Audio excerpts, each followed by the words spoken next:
اعوذ باللہ السمیع العلیم من الشیطان اللعین الرجیم بسم اللہ الرحمن الرحیم الحمد للہ والصلاة والسلام علیہا اما بعد فقد قال اللہ الحکیم فی کتابہ المبین بسم اللہ الرحمن الرحیم انا اعطیناک الکوثر فصل لربک وانحر ان شانئک هو الابتر۔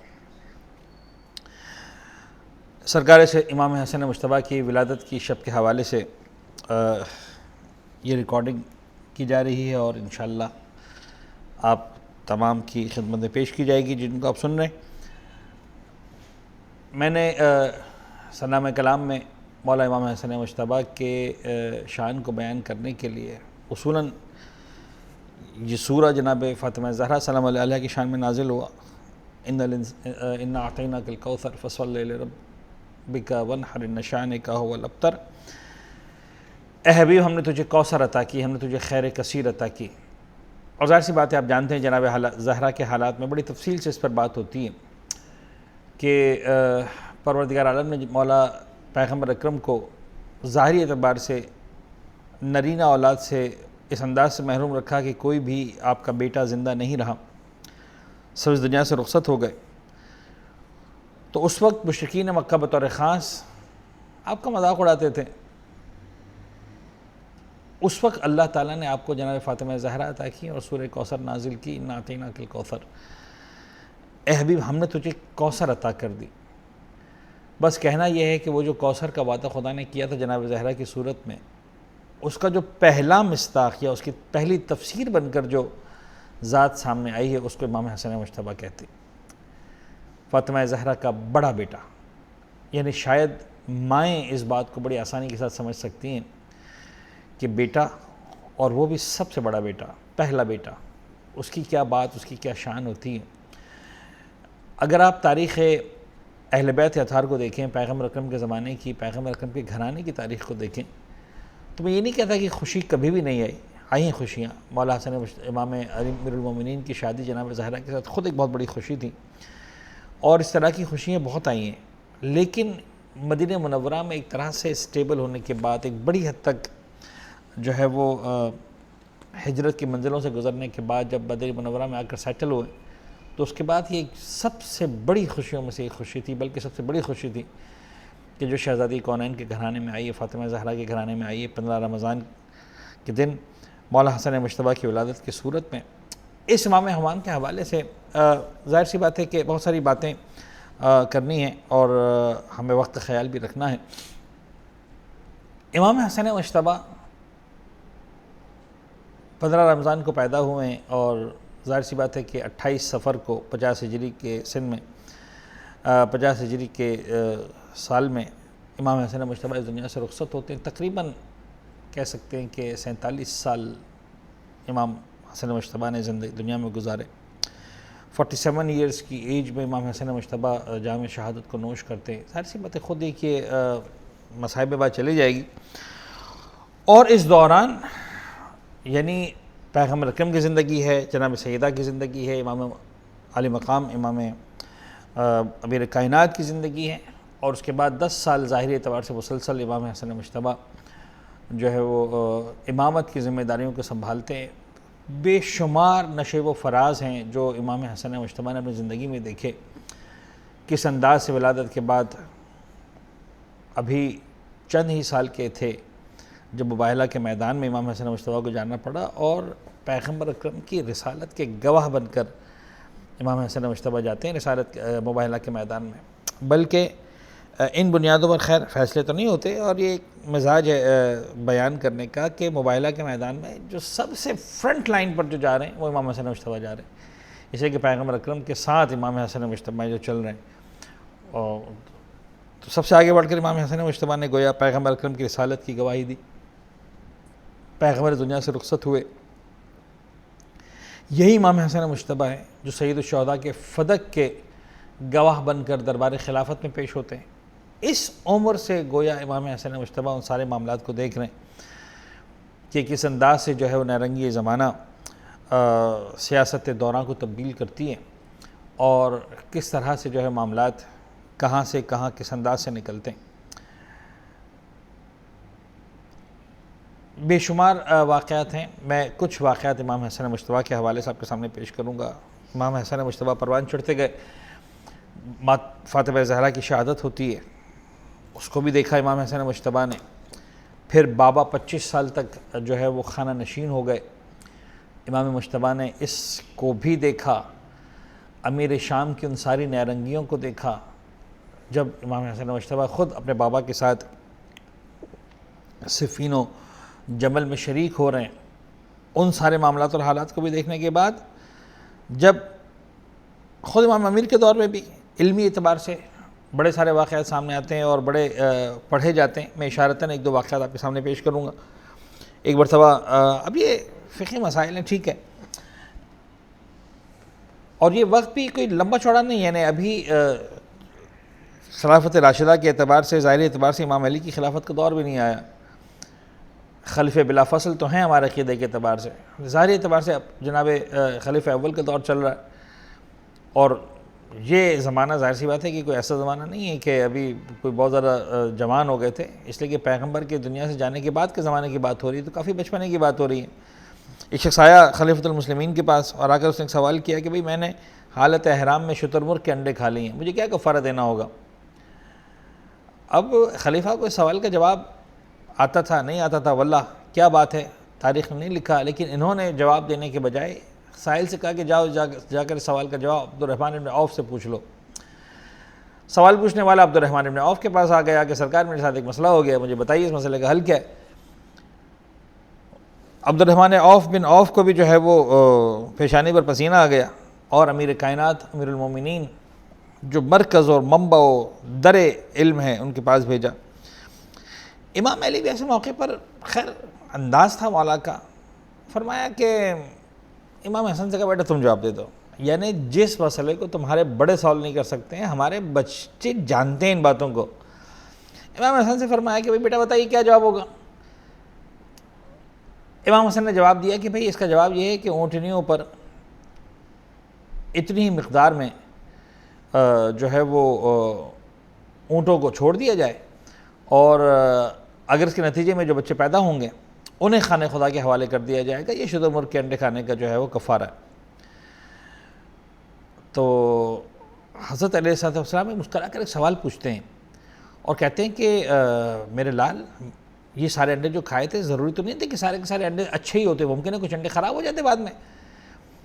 تو اس وقت امام حسن مجتبیٰ ایک جواب دیتے ہیں کہ بابا ضروری تو نہیں ہے نا کہ سارے کے سارے حمل بھی جو ہے وہ پروان چڑھ ہی جائیں، بعض حمل بھی تو ضائع ہو جاتے ہیں. اب یہ لیول ہے اس بچپنے میں جن مسائل پر بڑے بڑے لوگ بات کرتے ہوئے گھبراتے ہیں.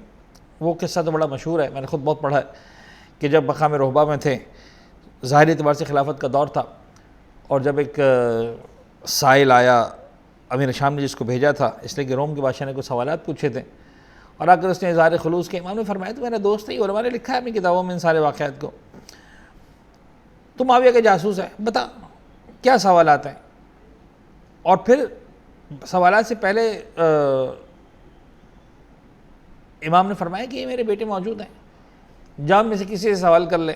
وہ امام حسن مجتبیٰ کی خدمت میں حاضر ہوا اور آ کر اس نے سوالات پیش کیے، اور امام نے اس کے ہر سوال کا جواب دیا. اس نے پوچھا کہ مجھے بتائیے حق و باطل کا فرق کتنا ہے، زمین و آسمان کا فاصلہ کیا ہے. بہت سارے سوالات ہیں، میں 2-4 سوالات صرف یہاں پہ بیان کر رہا ہوں. مشرق و مغرب کی مسافت کتنی ہے، وہ 10 اشیاء کون سی ہیں جن میں سے ہر ایک دوسرے پر قوی ہیں. امام نے فرمایا سن، حق اور باطل کا فاصلہ 4 انگلیوں کے برابر ہے. یہ کون سی 4 انگلیوں کے برابر ہے؟ گویا امام نے ایک طرح سے آنکھوں اور کان کے درمیان یہ 4 انگلیاں رکھ کے بتائی، یہ 4 انگلیوں کے برابر ہے. جو کانوں سے سنا وہ باطل ہے، جو آنکھوں سے دکھا وہ حق ہے. علماء نے بڑے خوبصورت جملے لگائے ہیں اس کے اوپر، یعنی امام نے مستقر بات کر دی، یعنی جو تم نے غدیر کے میدان میں اپنی آنکھوں سے دیکھا تھا وہ حق ہے، سنی سنائی باتوں پر تم کیا جا رہے ہو؟ جو آنکھوں سے دیکھا وہ حق ہے، جو کان سے سنا وہ باطل ہے. خیر یہ ایک انداز ہے جواب دینے کا. کہا کہ بتائیے کہ صاحب زمین و آسمان کا فاصلہ کتنا ہے؟ امام نے ایک عجیب جملہ کہا کہ زمین و آسمان کا فاصلہ ایک مظلوم کی آہ کے برابر ہے. مشرق و مغرب میں کتنا فاصلہ ہے؟ امام نے فرمایا مشرق و مغرب کا بعد بقدر سیر آفتاب ہے، یعنی مشرق و مغرب کا فاصلہ جو ہے اتنا ہے کہ سورج ایک دن میں طے کر لیتا ہے۔ وہ 10 چیزیں کون سی ہیں جن میں سارے ایک دوسرے پہ طاقتور ہے؟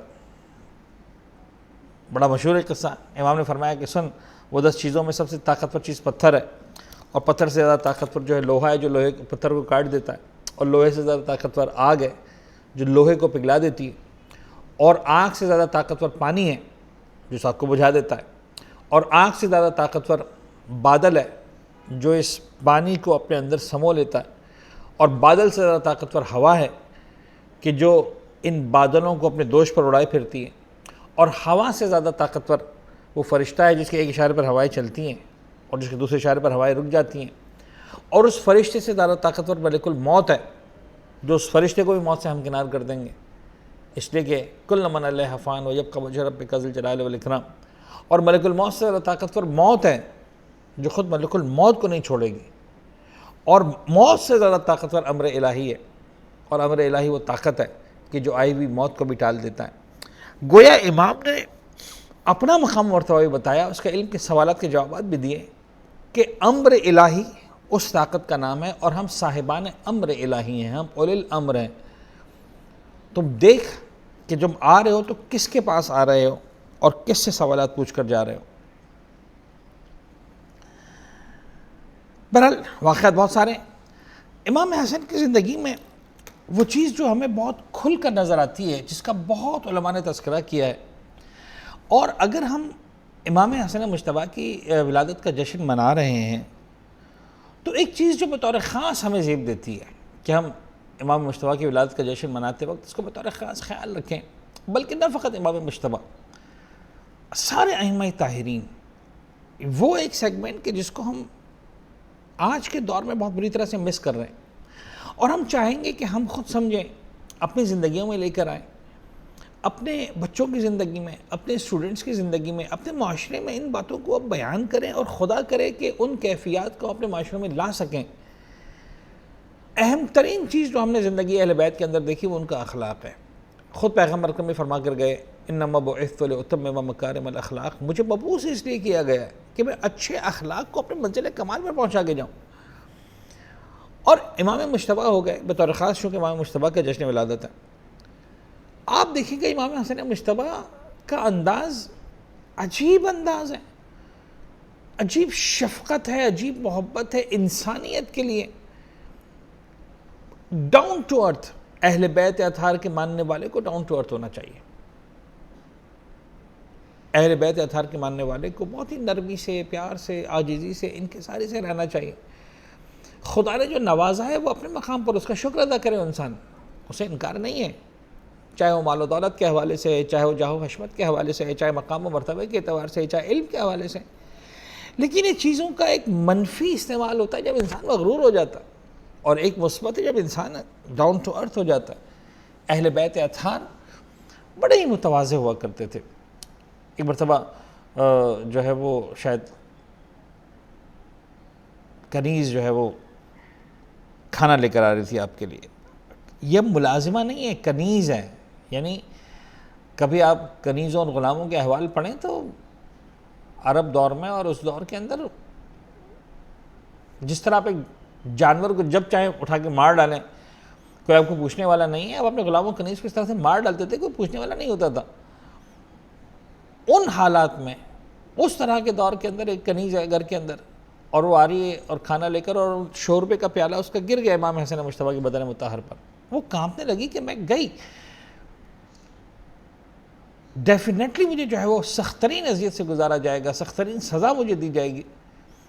امام مجتبیٰ نے اس کے چہرے کی حالت کو دیکھا، سزا دینا تو دور کی بات، امام نے فرمایا کہ جا، میں نے تجھے راہ خدا میں آزاد کر دیا۔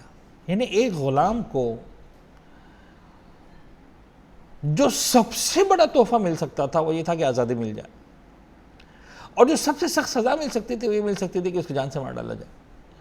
ایک ایسا کام جس کے بارے میں یہ امکان تو تھا کہ جان سے مار ڈالا جائے یا سخت ترین اذیت سے گزارا جائے، امام اس کے مقابلے میں اس کو بہترین تحفہ دے رہے زندگی کا، جس سے بڑھ کر تحفہ دینا ممکن نہیں کہ اس کو آزاد کر دیتے۔ ایک بڑا مشہور ہے، تقریباً ہر وہ عالم جس نے حضرت امام حسین مجتبیٰ کی سیرت لکھی ہے، اس واقعے کو ضرور لکھا ہے۔ شام سے ایک شخص آیا، اس واقعے کو سمجھنے کے لیے بھی تھوڑا سا ہمیں بیک گراؤنڈ کو سمجھنا پڑے گا۔ شام وہ علاقہ ہے کہ جہاں پر تیسرے خلیفہ کے دور سے امیر شام کی حکومت قائم ہے، مولا کائنات سے اس نے جنگیں لڑی ہیں، صفین میں نہر، یعنی زبردست طریقے سے امام کا مقابلہ ہوا، اور آخر میں اس امیر شام نے مولا کائنات کو قتل کروایا، شہید کروایا ہے۔ اور حالت یہ ہے جناب علی کہ اب شام میں اہل بیت اطہار کی نفرت ایک ایک فرد کے دل میں، جمعے کے خطبوں میں، مجالس میں، جو بھی ان کے پروگرامز ہوتے ہیں، نفرت بٹھائی جاتی ہے مولا کائنات کی، مولا کائنات کے بچوں کی، مولا کائنات کے گھرانے کی۔ اب ایسے ماحول سے ایک شخص شام سے اٹھ کر آ رہا ہے مدینہ منورہ، یہ مدینہ کا نہیں ہے، یہ مدینہ میں پیدا نہیں ہوا، اسے مدینہ کو نہیں دیکھا، اسے رسول کو سنا ہے، سب رسول کے بارے میں سنا ہے، مسلمان ہو گیا۔ یہ جناب آتے ہیں یہاں پر سرکار، اور مدینہ منورہ میں آنے کے بعد یہ اس کے دل میں نفرت ہے کہ صاحب ہم مسلمان ہیں، اور مسلمانوں میں ایک خاندان ایسا بھی ہے، ایک فیملی ایسی بھی ہے جو بدترین دشمن ہے مسلمانوں کی، اس کے اعتبار سے جو اس کے کانوں میں بھرا گیا، اور وہ اسی ماحول کو، اسی خیال کو لے کر آ رہا ہے مدینہ منورہ میں۔ اور جب مدینہ منورہ میں آتا ہے تو اس کو کوئی بتاتا ہے کہ دیکھو یہ ہے وہ لڑکا، وہ آدمی، وہ حسن علی بن ابی طالب کا بیٹا۔ کہتا اچھا یہ ہے؟ اب اس نے تو جو سنا تھا بچپن سے، اور کھلم کھلا، اس کو تو نہیں پتا تھا کہ کیا حالات ہیں، وہ تو یہ سمجھ رہا تھا کہ جس طرح شام ہے جتنا بول رہا ہے بولو، کوئی بولنے والا نہیں، ہر ایک آدمی دشمن ہے، وہ سمجھ رہا ہے مدینہ میں سب اسی طرح سے ہوگا۔ اس نے آ کے کھلم کھلا جو بکواس کرنی تھی، جو بدتمیزی کرنی تھی، جو اس نے اہانت کرنی تھی، اس نے امام حسین مجتبیٰ کی اہانت کی، جو بول سکتا تھا بول دیا۔ لیکن اس دوران ظاہر سی بات ہے امام حسین مجتبیٰ کے ساتھ کمپینین ساتھ میں گویا تلواریں نکل آئیں، جان سے مار ڈالا جائے گا۔ اور ایسے میں جب یہ سارے معاملات ہو رہے ہیں تو امام حسین مجتبیٰ گویا سارے معاملات کو گویا اپنے صاحب کو بڑی آسانی کے ساتھ کہتے ہیں کہ یار صاحب کیا ہو گیا؟ اس شخص سے کہتے ہیں کہ بھائی تو لگتا ہے مسافر ہے، تو نیا آیا ہے۔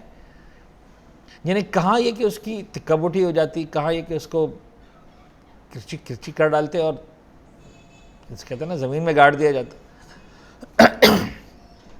امام نے کہا بھائی لگتا ہے تو مسافر ہے، پردیسی ہے، کیا ہو گیا؟ تیرے پاس اگر سامان سفر نہیں رہا، تیرے پاس خرچ کے پیسے نہیں رہے، ہم تجھے دینے کو تیار ہیں، تو بھوکا ہے تو آجا کھانا کھا لے، دسترخوان بڑا وسیع ہے ہمارے پاس، تیرے پاس پہننے کو لباس نہیں رہا۔ یہ جملے جو مختلف ہیں، آگے پیچھے شاید میری طرف سے ہو جائے، تیرے پاس اگر پہننے کو لباس نہیں ہے، آجا ہمارے پاس، ہم تجھے لباس عطا کریں گے، سواری کا جانور نہیں، سواری کا جانور دیں گے، رہنے کو مکان نہیں، رہنے کو مکان دیں گے۔ آج کے دور میں ہم جب ٹریول کرتے ہیں تو ٹریولز کا انداز اور ہے، اس دور میں واقعی بہت بڑی بات ہوتی تھی کہ کوئی سخی بادشاہ ایسا ہو جو مسافر سے کہے تجھے جو چاہیے مجھ سے لے لینا، جان نہ پہچان۔ یعنی اس سے بڑی سخاوت نہیں ہو سکتی تھی، اس سے بڑا کرم نہیں ہو سکتا تھا، اس سے بڑی عنایت نہیں ہو سکتی تھی۔ وہ ساری باتیں سنتا رہا، امام حسن کو دیکھتا رہا کہ کہاں مجھے جان سے مار ڈالا جاتا، کہاں یہ کہ میرا کوئی پرسان حال نہ ہوتا، اور کہاں یہ شخص مجھ سے اتنے احترام کا سلوک کر رہا ہے۔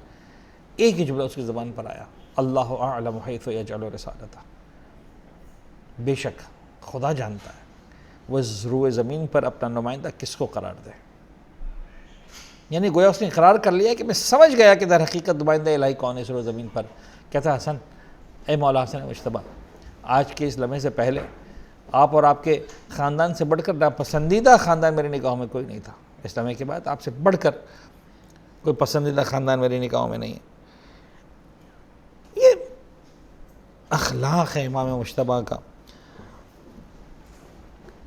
دسترخوان بچھا کے رکھتے تھے امام حسین مجتبیٰ بڑی شان کے ساتھ۔ یعنی تاریخ میں ملتا ہے کہ یہ وہ گھرانہ تھا جس نے بانٹنا سیکھا ہے، دینا سیکھا ہے۔ دسترخوان بچھا ہوا ہے امام حسین مجتبیٰ کا، مشہور زمانہ دسترخوان۔ آج کی دنیا میں کیا کرے گا انسان جب اتنے وسائل آمادہ ہیں؟ اس دور میں امام حسین مجتبیٰ نے یہ بنیادیں ڈالی، جو غریب آیا آ کر کھانا کھا کے چلا جائے۔ بعض اوقات امام امیر المومنین کے پاس لوگ غریب آتے تھے نا کھانے کے لیے، تو امام علی پہ فرماتے تھے بھائی دیکھو یہاں پر روگی سوگی ملے گی، اچھا کھانا کھانا ہے جاؤ دوسرا دسترخوان ہے امام حسن کا، وہاں جا کے کھا لو۔ اور سخاوت کا انداز شان امامت کے ساتھ تاریخ میں ملتا ہے کہ ایک مرتبہ والا کائنات کی شہادت کے بعد امیر شام جو ہے وہ آیا ادھر مدینہ منورہ میں۔ اب اس دور کے جو طریقہ کار تھے، اصحاب ملتے آتے رہے، کچھ اصحاب رسول بھی زندہ تھے، خود امام حسین مجتبیٰ اصحاب رسول میں سے تھے ظاہری اعتبار سے، یعنی اصحاب رسول بین مانا کہ جو پیغمبر کو دیکھنے والے افراد میں سے تھے. تو ویسے تو اہل بیت اطہار میں سے لفظ صحابی شاید چھوٹا ہے امام حسن مجتبیٰ کی شان میں. تو خیر جب یہ آئے اور لوگ ملنے کے لیے آئے جو مسلمین تھے، سرداران تھے، تو جو بھی آتا تھا امام امیر شام نے جو ہے وہ اس کو کچھ نہ کوئی تحفہ دیا، بانٹتا رہا، دیتا رہا، تحفے دیتا رہا، جو ایک طریقہ کار تھا. امام حسن مجتبیٰ سب سے آخر میں پہنچے. اچھا اس نے سنایا بھی امیر شام نے، آپ میرے پاس سب سے آخر میں اس لیے آئے تاکہ میرے پاس دینے کے لیے کچھ نہ بچاؤ، لیکن آپ کو نہیں پتا میں ہند کا بیٹا ہوں. اور یہ کہہ کر اس نے اپنے غلاموں سے کہا کہ صبح سے اب تک جتنا مال بانٹا ہے اس سب مال کے برابر صرف ایک حسن مجتبیٰ کو دے دو تاکہ پتہ چلے کہ میں فرزند ہند ہوں. خیر امام حسن مجتبیٰ بیٹھے رہے، سارا مال ریسیو ہو گیا. جب ملاقات مکمل ہوئی، گفتگو مکمل ہوئی، اٹھ کے جانے لگے تو امیر شام کے ایک غلام نے میرے مولا حسن مجتبیٰ کے پیروں کے سامنے آ کے جوتیاں سیدھی کی. مولا حسن کے ادب میں، احترام میں جب جوتیاں سیدھی کی، امام مسکرائے، سر کو اٹھایا اور کہا، اے غلام تو نے ہم پر ایک کام کیا ہے، یہ سارا مال جو مجھے ملا ہے امیر شام کے دربار سے، سارا کا سارا مال میں نے تجھے دیا، میں فرزند فاطمہ ہوں. یعنی اے امیر شام، تو فاطمہ کے لال کو جس مال کے قابل سمجھتا ہے، ہم اس مال کے قابل تیرے غلاموں کو سمجھتے ہیں. یہ اوقات غلاموں کی ہے، فاطمہ کے لال کی اوقات خدا نے جو دی ہے وہ ہے جو امام حسن مجتبیٰ کو ملا ہے. تو یہ شان سخاوت بھی ہے. اور ایک مرتبہ نہیں، کئی مرتبہ امام حسن مجتبیٰ نے اپنا سارا کا سارا مال راہ خدا میں تقسیم کر دیا. یعنی سارے کے سارے گھر کا مال جو ہے، جتنا مال آیا تھا سارا کا سارا راہ خدا میں امام حسن مجتبیٰ نے دے دیا.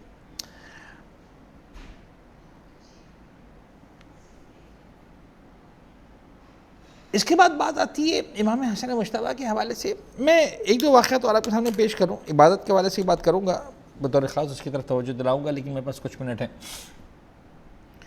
امام کی زندگی کے واقعات میں وہ واقعہ بڑا امپورٹنٹ ہے، اور یہ بھی as a mothers, to be mothers, آج نہیں تو کل